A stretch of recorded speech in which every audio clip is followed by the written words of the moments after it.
In the early chapter reviews, I did get very anxious, I guess, for lack of a better word, with the technical reviews, because that's when the imposter syndrome flares up. You're like, they point out something that you got wrong, and you're like, oh my god, I'm a failure. What am I doing? This is well beyond me. But then you're just like, wait a second. It's a 30-page chapter, and they mentioned 2 or 3 things. It's not that bad. Ease up on the gas, Dave. Relax. Keep going.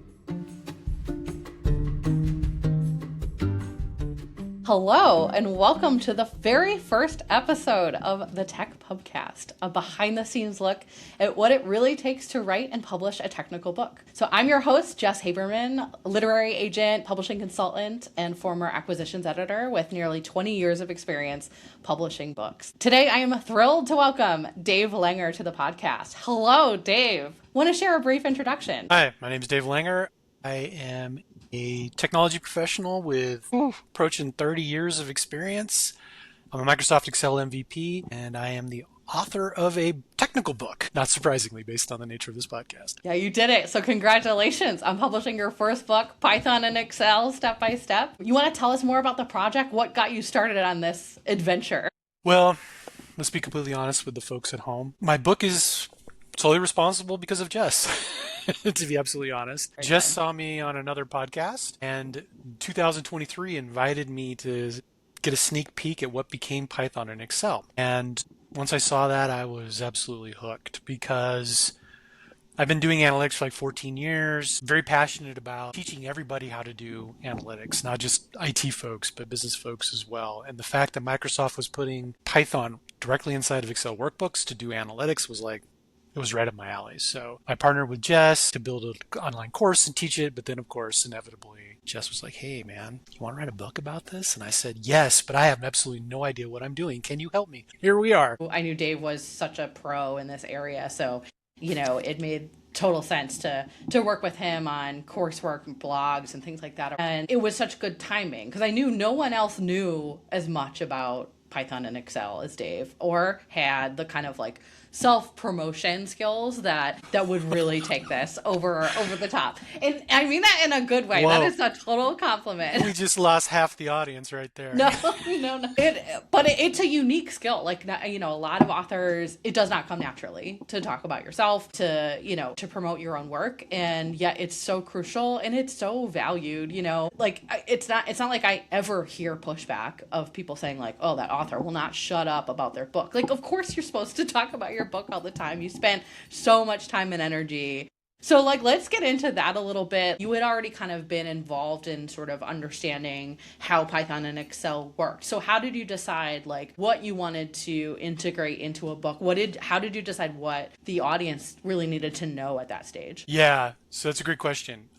Not to self-promote, but like I said, I've been in analytics for a long time, like 14 years. And for the past 5 years, I've been an independent consultant and trainer. So that gives me a lot of insight into what people have problems with when they move to Python, whether that's from another language like C#, let's say, or Java or something like that, or if they're just Excel users, which is really the target audience for this book. It's not really for IT people. It's not really for technology people.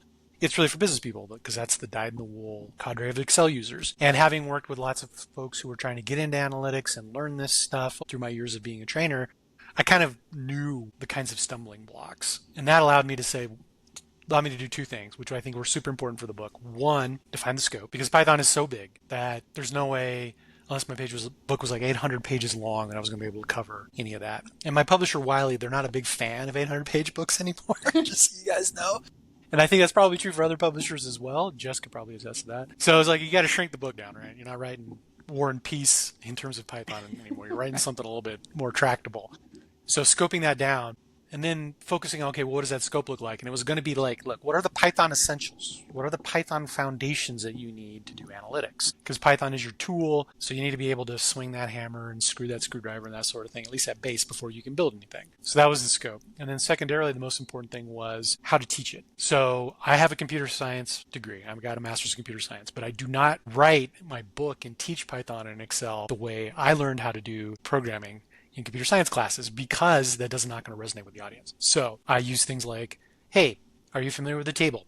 Well, guess what? A table in Python is a pandas data frame, and they have rows and columns and column names and all this kind of stuff. So taking what people know about Excel and then mapping it to Python within the constraints of like it being a 250 page book. And my experience is what allowed me to do that. Without it, it would have been kind of a crapshoot. Who knows what the book would have turned out to be at that point. Right. Yeah, and I recall when we first started talking about like the technology itself, you were pretty skeptical that like this was going to be a super valuable like integration, like in that, I think there's a real difference between, Python users and Excel users. And then you found like where there was that overlap in the Venn diagram. Like how did you come along sort of on that journey, and sort of how did that help you like understand who really needed this information? Right. It's a great question. And to provide some context, I am a Microsoft Excel MVP, but I became an Excel MVP because of my work with Python and Excel. That's super important because I'm not necessarily a big fan of like the traditional way people use Excel, where they write these monstrous formulas and things like that, which I, as a former software engineer, I'm like, no, that's not a great way to do it. So the reason why I bring that up is because part of the reason why I was skeptical in the beginning is because programming languages in Excel is nothing new. VBA, Visual Basic for Applications, has been in Excel forever, 20 years, something like that. I'm not quite sure, but a long, long time. And then there are languages like DAX, and there is or the Power Query programming language. So those things have been in Excel for a long time. And the reason why I was skeptical is because languages in Excel were nothing new, and simultaneously they are not usually very broadly adopted. Because if you think about anywhere from 700 million to 1 billion people use Excel regularly, what fraction of people actually like use Power Query, for example? And which is very sad because Power Query is awesome. But the adoption is very, very low. So that's why I was skeptical. What turned it around for me was essentially looking at what Anaconda and Microsoft put into Python and Excel in terms of the libraries that were available. It's a very small list, relatively speaking, but it's all dedicated. It's for real-world analytics. It's for people who want to use data to make business impact. And that's when I started to get super excited. I'm like, okay, this is going to be the route to getting people interested and excited about Python and Excel, which is they want to have impact at work using data, and out-of-the-box Excel features ain't going to do it for them. Quite frankly, it's just not going to be able to do it. And then Python and Excel becomes a nice, easy path, right? For clients of mine that are in Azure, for example, it's a very easy sign-off from IT and the security department to say, yep, you can use Python and Excel. You don't have to install Python locally, blah, blah, blah. It works in a secure container in the cloud. Everything just works. So you can just focus on the analytics. You can just focus on the value proposition. Can you tell I'm excited about it? Right. It is exciting. It is. Absolutely. This is why you're MVP. Yeah, well. And so you've been through kind of the process of starting with a book proposal, pitching the book to multiple publishers. You had multiple publishers interested in the book, which is exciting. A lot of folks don't even pitch to multiple publishers. They kind of, sometimes they're approached by a publisher and just kind of go with it. So I think you with my humble guidance, we're able to, I think, get the best deal possible from a publisher on a trending topic, and then been through the writing process, the editing process, the publishing, the marketing. What do you know now that you maybe wish you knew earlier in the process? Okay, so first up, just so that folks at home are completely clear, all that was Jess's doing. All the goodness she just talked about, that was all. Because I didn't know what I was doing. I'm like, Jess, help me. Kind of like Princess Leia with Obi-Wan. You're my only hope. You are my Obi-Wan. You're my Obi-Wan, Jess. Okay. So I didn't know anything about that, right? Jess helped me with all of the proposals and the framing and all the kinds of stuff because she knows what acquisition editors are looking for. I didn't. Okay. So there's a couple things that were became really clear to me throughout this process. One was there is absolutely no substitute whatsoever for you having a built-in audience before you pitch a tech book deal or pitch a tech book. Period. End of story. I mean, as much as we like to ascribe purely altruistic motives to publishers because they're in the education business and that sort of thing in the tech space, they are businesses. They need to make money. They need to sell books. So authors with built-in audiences that can help market and promote and sell books is very, very attractive to them. So that's where the shameless self-promotion that Jess was mentioning, which you mentioned earlier, comes into play. Because I've been doing that for years already, right? Building up a presence on social media. So that was the first thing. I mean, you kind of think about that in the abstract as being something you just kind of think in the back of your mind. But when you start talking to like an acquisition editor, it becomes very, very clear. Or you fill out the book proposal and they're actually asking, do you have an email list? What social media platforms are you on? Do you have a YouTube channel? Blah, blah, blah. They're asking all that for precisely that reason. So it's very, very important. So for anybody who's interested in writing a tech book, you need to ask yourself, how big of an audience do you actually have to buy them? And if the answer is a very, very small audience, it's going to be a tough ride. Unless, of course, you're picking a really super hot topic, right? A friend of mine, I'm not going to mention by name, published a relatively short book on a hot topic a few years ago, and now he travels the world. That didn't happen to me yet, but it can happen if you pick a hot topic. But there's also no substitute for having an audience. So that was the first thing. Second thing is the publishers don't really market your book. Not really. And that's just, and correct me if I'm wrong, Jess, but that's just my understanding. They're not going to buy like digital ads for it. They're not going to do anything necessarily for your book specifically on their social media accounts per se. Maybe they will, but maybe they won't. But they're not going to do it regularly to drive consistent attention and traffic to your book. So it's up to you to market it. And as a corollary to that, as a follow-on to that, it's really, really hard to market a tech book and get people to buy it. It really is. So that's the other thing too. Yep, absolutely. I think the power of a traditional publisher is not marketing, it's distribution, because they're the ones who are going to get you on, on any sort of digital platform. They'll get your book into ebook digital formats. They'll get your book potentially into Barnes and Noble, like Dave's is. They'll get into deals like Humble Bundle. They know kind of where to place the book. Like that's the most important thing about working with a traditional publisher. Their marketing is basically, and like this is why they ask you in the proposal, is what are your touch points with your own audience? Who is your audience? How do you quantify it? And then how do you reach them? So if you're listening and you're interested in writing a book and you're like, oh no, I have maybe like 400 people who connected to on LinkedIn and that's it. That's okay. Okay, LinkedIn is my biggest channel for accessing my audience. So hone in on that. There are ways to continue to tap that well and grow it so that and knowing what channels are most authentic for you. Don't just go create YouTube shorts or, write on Blue Sky because you feel like you have to be everywhere. Find the channels that you feel are best for you and lean in there. And for Dave, I mean, for you, it's YouTube, and it's LinkedIn. I think you've done a really good job, working those channels. What was your thought process in terms of where you kind of developed your communications with your audience? So I've been independent for about 5 years now, almost 6 years. So, from a certain perspective, this is actually easier for me than if you were maybe a full-time employee, for example. Because, for many, many years when I was a full-time employee, I didn't really worry about growing an audience in any shape or form. But when you go independent, you don't really have much of a choice for that. So from that perspective, I had some channels already. LinkedIn is my biggest one by far. Next up, if you want to think of it in terms of potential eyeballs, it would be YouTube, but YouTube is also kind of difficult as well, as is LinkedIn these days for various reasons from the algorithm and distribution perspective. And the single most important channel, which is old school, is my email list, because you get to drop messages in people's inboxes.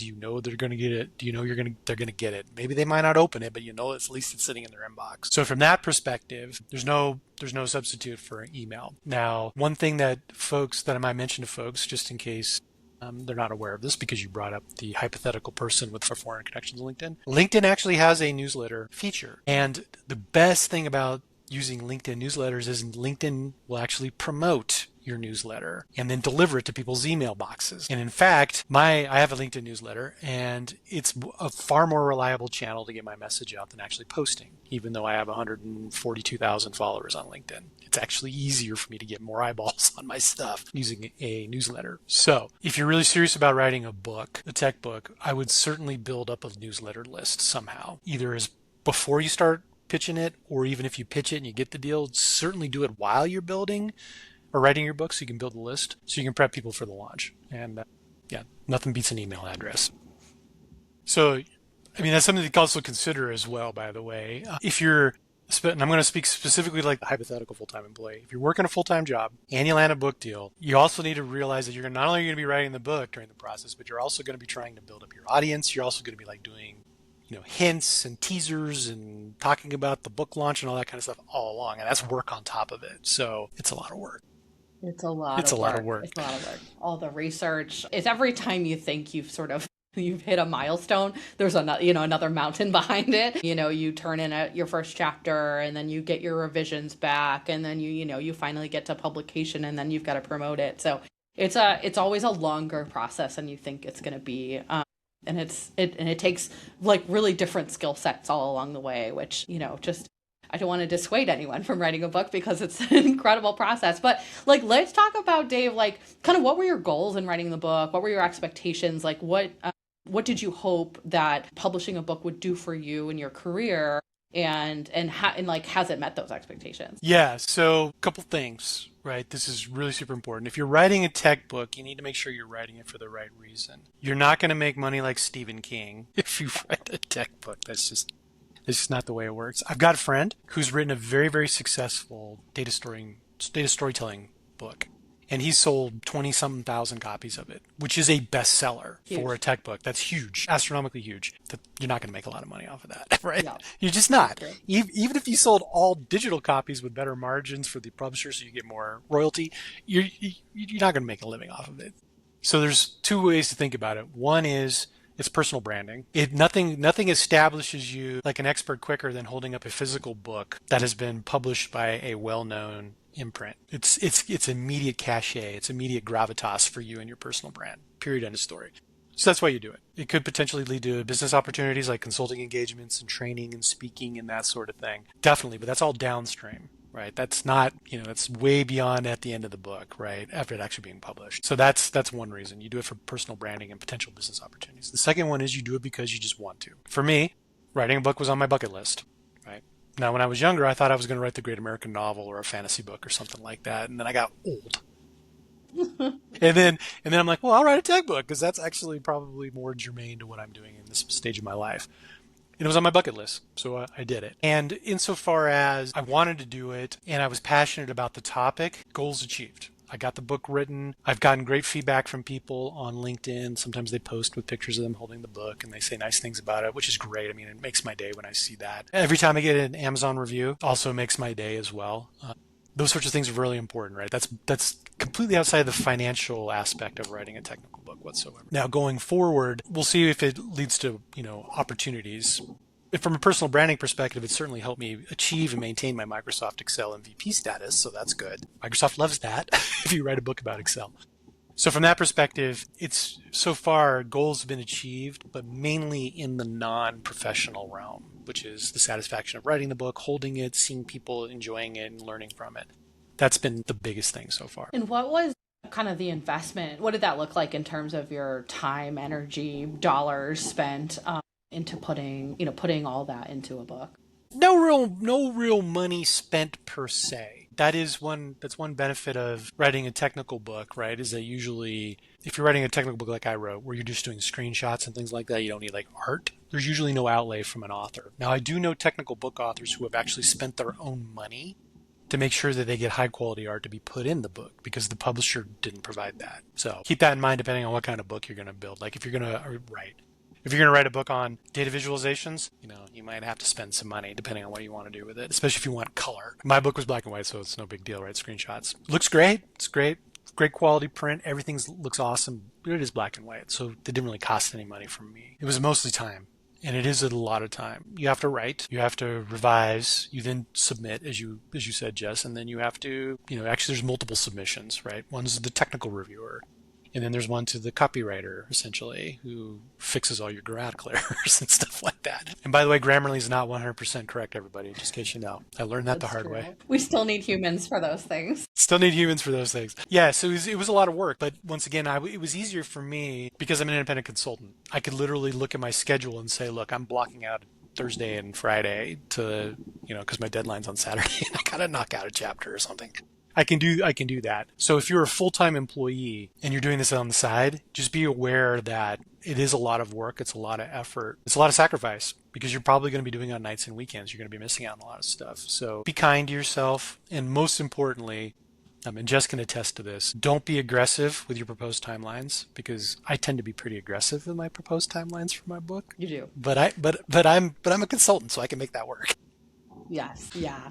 I mean, I think it's safe to assume it writing a book, especially if you've got a full-time gig that it's going to take you a year, to write a full 250 to 300 pages. I think also to your point earlier, no one wants to publish an 800-page book. Like 400 plus is too much. Attention spans are lower than they've ever been. So, and people still do, buy print books a lot. Like it's still the most popular way to read a book across the majority of genres. Print is still the most popular. Which means it's still very expensive for a publisher to print, especially in color. But they literally put the books, they get printed in China most often. They put the books on a ship and they, ship them out here. So it's expensive and it takes a lot of time. So I think folks don't often think about all the logistics involved there. But like, tell me, like maybe what was like the hardest part about the process? If you want to make this process as easy as possible, and it's going to be hard. I mean, let's not kid ourselves here. It's going to be hard. It's a lot of work. Write about something that you already know a lot about. Do not pick a research topic and pitch it. Now, that can be very tempting right now in the age of AI. Try and find some sort of AI-related topic and pitch that, and the publisher will be like, oh, yeah, well, yeah, we want to need more AI stuff, for example. But if you're like, you got to do all the research and you got to vet everything, it's just adding to the stress of actually writing the book, because inevitably something might not work out the way you thought. And you're like, oh my goodness, now my chapter outline is not right. So now I got to go talk to the editor about changing that, blah, blah, blah. So write about something you know very, very well. That's going to help you out a ton. For me, Python and Excel was pretty easy because I already built an online course for Anaconda. So I was already very, very familiar with it. And I've been doing analytics for a long time. So that made things very much easier. And I've been a programmer for, I don't know, I've been programming for 40 years, something like that. So it made things a little bit easier. And that's simply because I picked a topic that I knew a lot about. So I would say that's the first thing. That really prevented me from being burned out. The hardest part was the imposter syndrome. And for folks that are on social media and, I don't know, Instagram or LinkedIn or whatever, imposter syndrome's everywhere, right? People are talking about it all the time. And it is a bit, even for me, somebody with all my experience and all the things that I had done.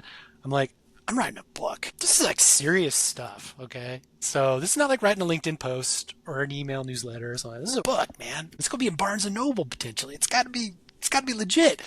So there was a certain amount of imposter syndrome for that. And in the early chapter reviews, I did get very anxious, I guess, for lack of a better word, with the technical reviews, because that's when the imposter syndrome flares up. You're like, they point out something that you got wrong, and you're like, oh my God, I'm a failure. What am I doing? This is well beyond me. But then you're just like, wait a second. It's a 30-page chapter, and they mentioned 2 or 3 things. It's not that bad. Ease up on the gas, Dave. Relax. Keep going. So the hardest part for me was the imposter syndrome, but one way I would highly recommend avoid that is make sure that you write about something that you know very, very well, and then that will help you extremely. Absolutely. And you will learn a lot as you write, like you don't have to know front to back everything that you're going to say, because things are going to change most likely because you're writing about tech and you're going to have to research things. But I totally agree. Like you're the expert on this topic. You should be. Otherwise, you're going to have a hard time really standing out against other experts in the field. So I think that's fair. So like, who should not write a book? Like, should most people write one? Who's gonna have the hardest time writing a book? If you think you're gonna make a lot of money writing a tech book, then that's the first class of folks that should not get into this whatsoever, because you're not. You're just not from the book itself. Now, potentially, like I said before, maybe it might lead to speaking and training and things like that. That's entirely possible. Absolutely possible. And you can make good money doing that. But that's downstream. That's also going to be a direct result of what I'm going to say next, which is, realistically, if you absolutely hate marketing, if you're not like me and you're not a shameless self-promoter, then it might be really problematic for you as well to write a tech book, because the publishers are really expecting you to take the lion's share of the marketing. Yes, they will do good things like, for example, my book is in a bunch of Barnes & Noble stores. There's no way I could have done that self-published. There's no way. So they can do that sort of thing, but they're not actually like driving people into Barnes & Noble. That's up to you to do. Like, I literally take pictures of myself in front of Barnes & Noble and put them on social media with my book. That's the kind of thing that, if you hate that, if that, like, you find that morally reprehensible, then maybe being a tech writer is not for you. So I'm going to stop there. That's good. Gold diggers, gold diggers for lack of a way of describing it, right? I guess. People who don't want to be shameless self-promoters. Those are the two folks that probably shouldn't write a tech book. Yeah, yeah. If you can't get yourself there to promote yourself, yeah, because you're not gonna have a bestseller unless you're ready to really promote. Like, there's just no way. Yeah, and well, again, if you got the first mover advantage, if you publish a book on an early book on a really super hot topic and you're riding the wave, that will help you out tremendously. Hmm. If you pick a topic like Python and Excel, it's going to be a little bit more of a difficult road. Yeah, yeah. No, it's true.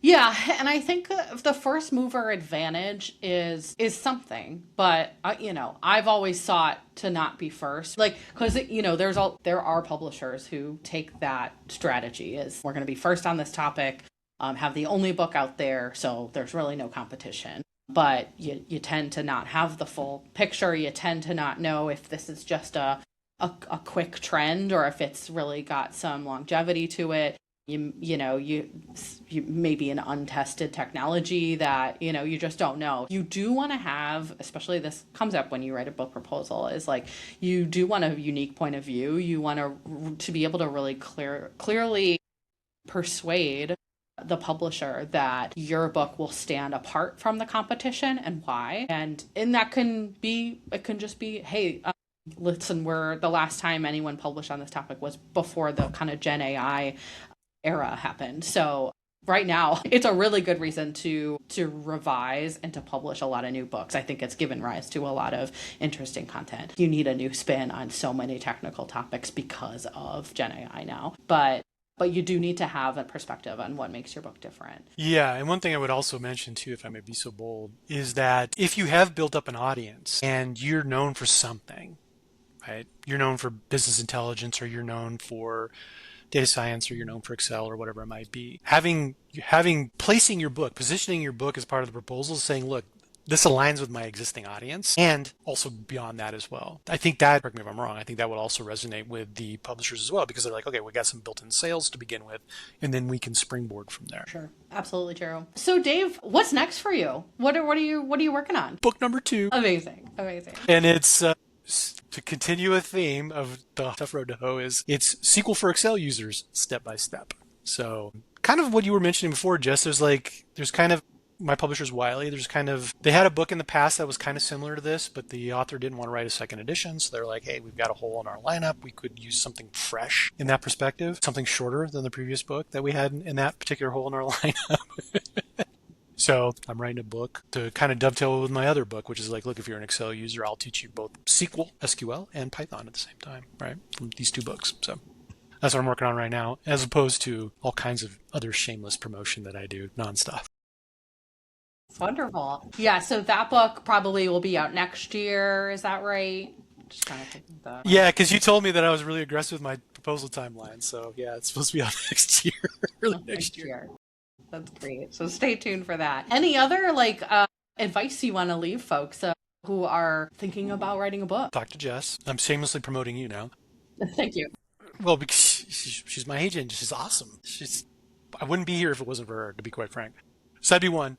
A literary agent, if you don't want to get into the whole business of book writing and publishing and all kinds of stuff, get an agent. It's totally, just do it. It's worth it. Trust me. So that'd be 1. And 2, you just got to love to write, first and foremost. If you're going to write a tech book, you got to be passionate about the subject, and you have to love to write. Otherwise, it is going to be just a slog, just a painful slog. True. Yep. Good advice. Where can folks find you? Where should they look for more information about you? Like I mentioned, I'm on, probably the best place is LinkedIn. You just search my name, I'll come up. I'm a LinkedIn top voice, and I'm on there all the time. So that's probably the best place to find me, is on LinkedIn. Dave is not hard to find. Well, Dave, thank you so much for being my first guest on the podcast. This is really great. It's been such a pleasure working with you. And thanks for all your kernels of knowledge that you've shared both here and in your writing. We really appreciate it. All right. Thanks for having me on. Appreciate it. Absolutely.